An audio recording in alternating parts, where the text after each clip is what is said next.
La verdad es que me estaba reservando de participar en este debate, pero es difícil dejar pasar algunos comentarios que se hacen aquí en la tribuna de manera hasta irresponsable.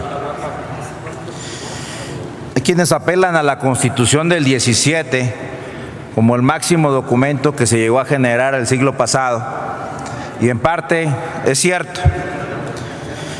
Y todos los cambios que se hicieron posterior a la Constitución del 17 se ven vistos como lo malo, lo peor, etcétera.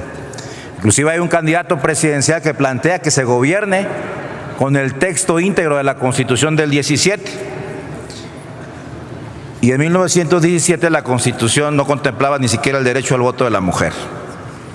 Y la Constitución del 17 admitía la inversión privada y la inversión extranjera en muchísimos de los temas que hoy están en contra. Y luego le sorprende al orador que haya alianzas entre partidos que pensamos distinto. Y no les debe sorprender, porque lo que nos une no son las diferencias ideológicas que tenemos y de fondo. Nos une los problemas que hay que resolver del país. Porque así como se nos pregunta en esta alianza con el PRD por qué podemos tener una diferencia profunda en materia doctrinal, bastaría con voltear a ver la otra alianza, la de Morena, con el Partido Encuentro Social, a ver qué opinan ellos de esa parte. Y entonces se generaría un debate interno en el cual, por supuesto, se está anteponiendo el interés general a la raíz ideológica que une a los partidos. Pero también quise venir aquí porque creo que la discusión se ha desviado de manera radical. Esta no es una discusión religiosa. Tardaríamos muchos días y mucho tiempo en discutir la existencia de Dios o la no existencia del mismo. Esta no es una discusión de tipo moral. Los valores morales cambian con el tiempo y hay quien considera que son permanentes y eternos y no cambian. Y quizás tampoco sea una discusión ética. Cuando uno habla de la conciencia en términos filosóficos es la generación del pensamiento individual, es decir, lo que nace dentro del espíritu para que creen en la dualidad del ser humano, lo que nace dentro del cerebro para los que no creen en la dualidad del ser humano, lo que nace dentro de la razón que está entre el espíritu y el cerebro humano, para los que no creen en nada.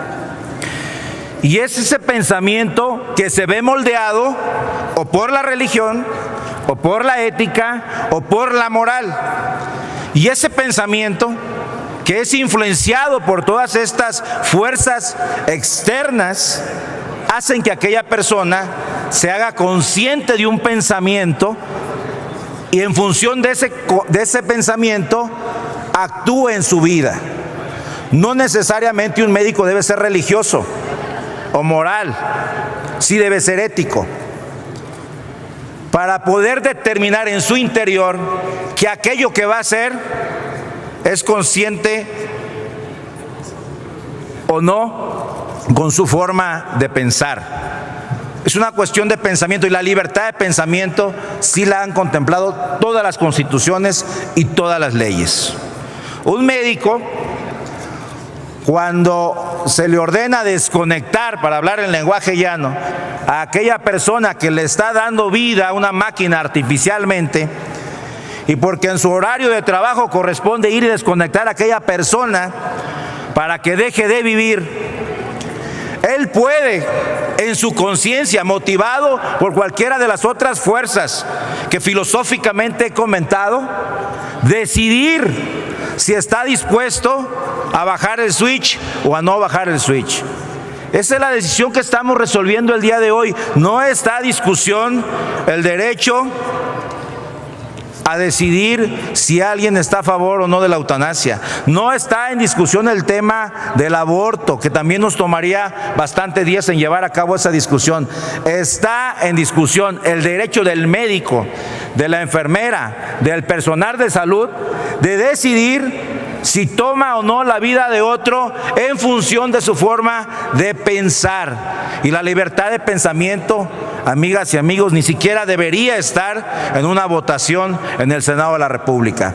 Por eso yo creo que apelando a la libertad, y que son los tres valores básicos y fundamentales: derecho a la vida, derecho a la libertad y derecho a la propiedad, apelando al segundo derecho más importante que tiene un ser humano por la sola razón de existir, yo considero que debemos de votar a favor para darle esa libertad, ahora legal, que un médico pueda pensar y decidir si desconecta o no desconecta a aquella persona que ha decidido en su libertad quitarse la vida.